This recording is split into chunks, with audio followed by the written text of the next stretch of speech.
Today, we're going to talk about open versus closed adoptions on All About Adoption today. Hi, I'm Stephanie A., and I'm the founder and director of Adoption and Beyond. And thank you so much for being here. And we are going to talk about what is the difference between an open and a closed adoption? And are closed adoptions even being done today still?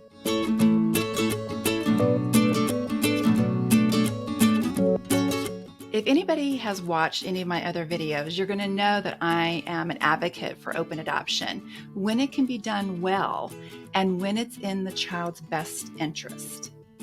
Unfortunately, a lot of decisions that are made around openness of adoption are made through the adopting family's fears and insecurities.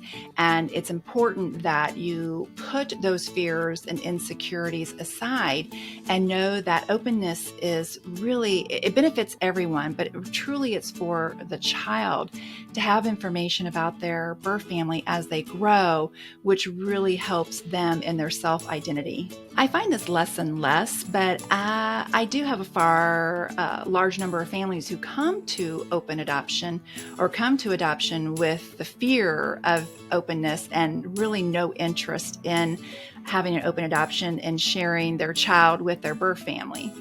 Usually what I find, those families come to this decision of openness just with a lack of education. We take our families through education and training, learning what open adoption is and what it's not. And the majority of the families who come through the education at the other end, they're actually excited for openness and want an open adoption and are really disappointed that if the birth mother decides that they don't want openness, they're really kind of disappointed. Really, whether an adoption is open or closed really hinges more on what the birth mother wants.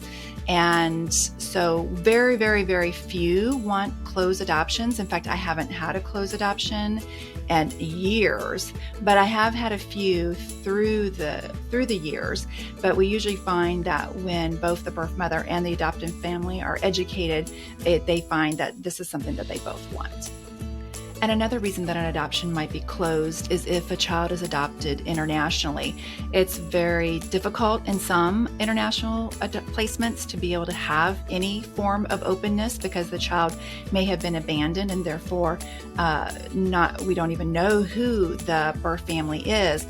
But just know that if you are adopting internationally because closed adoption appeals to you more, just know that a lot of international adoptions are opening up later in your child's life because there are DNA testing, and so families are finding each other and connecting when the child is older and they have submitted their DNA to the registries.